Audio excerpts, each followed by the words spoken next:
Episode 55। Shri Tara School of Wellbeing से मैं हूं Shanti Pahwa, retired associate professor, Delhi University. किसी ने मुझसे पूछा कि हैप्पीनेस के कोई टिप्स दो, तो मैंने कहा कि हैप्पीनेस का कोई भी टिप मैं तुम्हें नहीं दे सकती। हाँ, अगर तुम सच में हैप्पीनेस को जानना चाहती हो तो तुम्हें रुकना होगा और पूरा समझना होगा इसके बारे में। और मैंने उसे याद दिलाया कि उस दिन तुम्हारे सामने ही सुचित्रा भी अपने रिलेशनशिप इश्यूज को लेकर परेशान हो रही थी और मुझसे कह रही थी कि कुछ तो बताओ कि क्या किया जा सकता है। तो मैंने उसे भी तो यही कहा था कि टिप्स दिए ही नहीं जा सकते। अगर टिप्स दिए जा सकते तो मैं सारे काम छोड़कर अभी टिप्स दे ही देती, और अगर टिप्स से कोई फ़ायदा हो सकता तो मैं उन टिप्स की बुक प्रिंट करवा देती और सारी दुनिया को दे देती। और हाँ, जब समझ नहीं थी तो टिप्स देने को तैयार ही रहती थी मैं।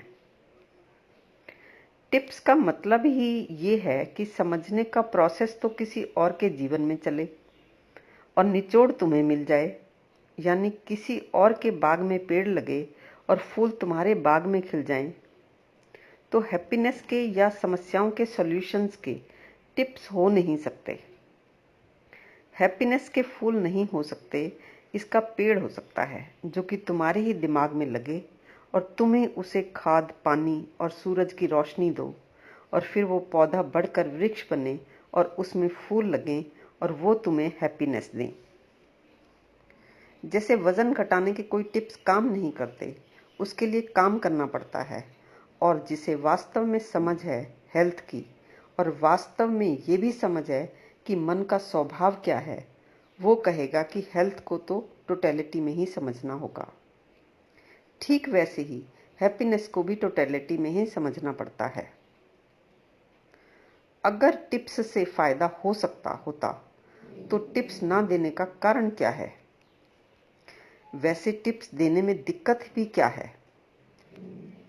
वैसे भी तो हम थोड़ी बहुत बातें कर ही रहे होते हैं, तो 2-4 मिनट टिप्स देने में मुझे क्या फर्क पड़ जाता। जब हम दुनिया भर की बातें करते हैं, जैसे कहाँ कपड़े अच्छे मिलते हैं और कहाँ अच्छा डॉक्टर है, कहाँ पर घूमना सही है और कौन सा होटल अच्छा है, तो फिर मैं तुम्हें हैप्पीनेस के बारे में बात क्यों नहीं बताऊंगी? और मैं तुम्हें टिप्स ना दूं, इसी में तुम्हारा वास्तविक फायदा है।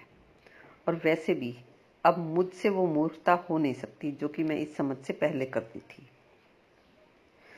अगर तुम सच में टिप्स चाहते हो तो मैं तुम्हें एक टिप दे सकती हूँ जिससे तुम्हारा कोई नुकसान नहीं हो सकता।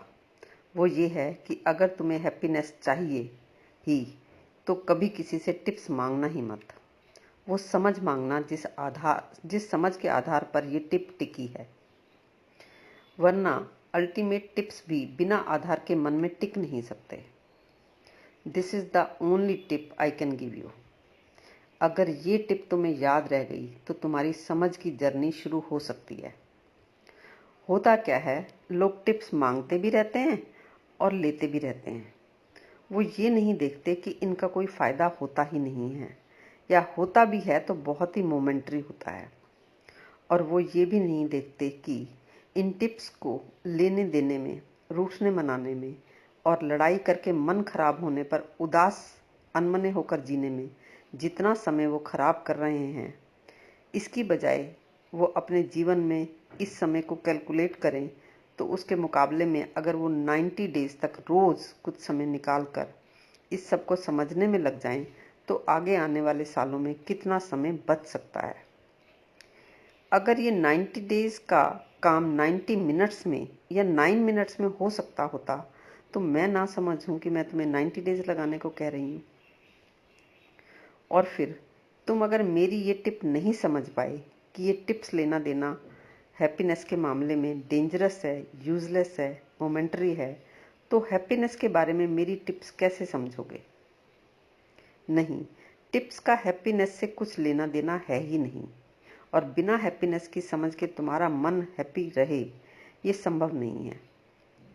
वैसे ही जैसे बिना गणित जाने तुम हिसाब किताब कर सको, ये पॉसिबल नहीं होता। टिप एक विचार है जो कि समस्या का एक पहलू मात्र है, यानी one single aspect of the problem. और प्रॉब्लम्स मल्टी डायमेंशनल होती हैं और टिप्स तुम्हें परम ज्ञान या संपूर्ण ज्ञान का झूठा भ्रम दे देते हैं। बिना जाने तुम्हें जाना हुआ, समझा हुआ होने का एहसास करा देती हैं ये टिप्स। जैसे कि कहा जाता है कि people are illogical, self centred and unreasonable, love them anyway. और ये बात अपने आप में संपूर्ण है, परम सत्य भी है। सभी तो परेशान हैं अपने इलॉजिकल दोस्तों से, अनरीजनेबल बच्चों से, सेल्फ सेंटर्ड स्पाउस से, कुलीग्स से, बॉस से, जूनियर्स से। तुम्हें लोग दिखते ही रहते हैं कि ये कितने सेल्फ सेंटर्ड हैं, कितने अनरीजनेबल और इलॉजिकल हैं, और तुम उनसे हर्ट होते हो, दुख पाते हो। तो ये बात 100% सच ही लगेगी ना कि people are illogical, self centred and unreasonable, love them anyways. इसे तुम्हारा मन बिल्कुल स्वीकार करेगा ही कि ये बात तो सच ही है। अब ये टिप ये कहती है कि लव देम एनीवेज। अब ये बात मैंने जब सुनी थी तो मुझे भी बहुत अच्छी लगी थी। मुझे लगा कि लव के ऑब्जेक्टिव से बड़ा कोई और ऑब्जेक्टिव हो कैसे सकता है इस धरती पर। तो एक ही टिप में सारी समस्याओं की जड़ कट गई, लव तक पहुंचना हो गया, बचा ही कुछ नहीं। मुझे लगा कि सबको प्यार करने की रेडीमेड समझ हाथ में लग गई, और इससे पहले भी मेरा दिमाग कोई खाली थोड़ी ना था।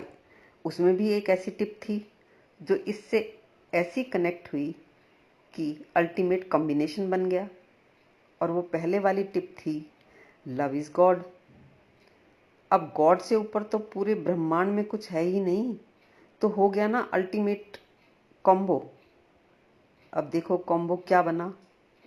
कॉम्बो बना, people are illogical, self centred and unreasonable, love them anyway and love is God. अब इन दो टिप्स के कॉम्बो से एक तो सभी से प्यार का रास्ता दिख गया, दूसरा सारे धर्मों की बातों का निचोड़ यानी परमात्मा की समझ भी हाथ में आ गई। अब ये तो सभी को पता ही है कि आत्मा परमात्मा का अंश है, आत्मा ही तो परमात्मा का लघु रूप है, यानी आत्मज्ञान का काम भी इसी टिप से हो गया। तो तुम तो बात करते हो हैप्पीनेस की टिप की, और मैं बात कर रही हूँ कि प्रेम से भरे मन की। यानी जो भी आसपास के लोग हैं, चाहे वो मूर्ख हों, घटिया हों, अनरीजनेबल हों, उनके प्रति प्रेम से भरा मन हो। तो प्रेम करने वाले मन से और आत्मा परमात्मा को समझने वाले मन से अधिक हैप्पी कौन हो सकता है। और अगर सभी से प्यार कर सकें और आत्मा और परमात्मा को भी जान सकें, तो इससे बड़ी क्या टिप हो सकती है। लेकिन सिर्फ इसको आधार बनाकर तुम अपने जीवन को जी नहीं सकते।